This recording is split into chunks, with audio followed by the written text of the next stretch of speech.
സൂര്യൻ അസ്തമിക്കാത്ത സാമ്രാജ്യത്തെ വരെ അട്ടിയറവ് വെപ്പിച്ച അത്യുജ്വല സ്വതന്ത്ര സമര പോരാട്ടത്തിന് ഇന്ധനം നൽകിയ മുന്നേറ്റമാണ് ക്വിറ്റ് ഇന്ത്യ പ്രക്ഷോഭം. പ്രവർത്തിക്കുക അല്ലെങ്കിൽ മരിക്കുക എന്ന ആഹ്വാനത്തിൽ തന്നെയുണ്ട് ആ സമരത്തിന്റെ ആവേശവും വാശിയും.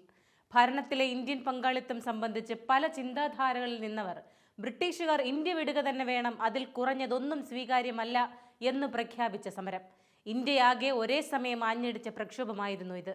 രണ്ടാം ലോക മഹായുദ്ധത്തിനിടയ്ക്ക് ഒരു രാജ്യത്തെ ജനങ്ങൾ സ്വയം ഭരണം ആവശ്യപ്പെട്ട് നടത്തുന്ന പ്രക്ഷോഭത്തെ ദീർഘകാലത്തേക്ക് അവഗണിക്കാൻ കഴിയില്ലെന്ന് ബ്രിട്ടീഷുകാർക്ക് ബോധ്യമായി.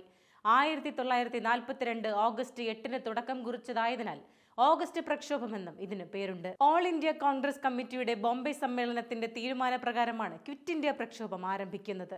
1942 ജൂലൈ 14 വാർധയിൽ ചേർന്ന കോൺഗ്രസ് പ്രവർത്തക സമിതി ഇന്ത്യക്ക് പൂർണ്ണ സ്വാതന്ത്ര്യം വേണമെന്നാവശ്യപ്പെടുകയും അതിനുവേണ്ടി നിസ്സഹരണ പ്രസ്ഥാനം ആരംഭിക്കുകയും ചെയ്തതിന്റെ തുടർച്ചയായിരുന്നു ബോംബെ സമ്മേളനം. സമര പ്രഖ്യാപനത്തിനു പിന്നാലെ മഹാത്മാഗാന്ധി, അബ്ദുൽ കലാം ആസാദ്, ജവഹർലാൽ നെഹ്റു, സർദാർ വല്ലഭായ് പട്ടേൽ തുടങ്ങി കോൺഗ്രസ് നേതാക്കളെ എല്ലാം അറസ്റ്റ് ചെയ്ത് ജയിലിലടച്ചു. പലരും പുറം ലോകം കാണുന്നത് രണ്ടാം ലോക മഹായുദ്ധം അവസാനിച്ച 1945 10,000 അറസ്റ്റിലായി. നേതാക്കളും സ്വതന്ത്ര സമര ഭടന്മാരും തമ്മിലുള്ള ബന്ധം വിച്ഛേദിക്കാൻ ബ്രിട്ടീഷുകാർക്ക് സാധിച്ചുവെങ്കിലും സമരം തുടർന്നു. അതിക്രൂരമായി സമരഭടന്മാരെ സൈന്യം നേരിട്ടു. പ്രക്ഷോഭം അടിച്ചൊതുക്കി. യുദ്ധം അവസാനിച്ചാൽ മാത്രമേ ഇന്ത്യക്ക് സ്വാതന്ത്ര്യം നൽകുന്ന കാര്യം ആലോചിക്കാൻ കഴിയൂവെന്ന് ബ്രിട്ടീഷ് ഭരണകൂടം വ്യക്തമാക്കി. വിൻസ്റ്റൺ ചർച്ചിലാണ് അന്ന് ബ്രിട്ടീഷ് പ്രധാനമന്ത്രി.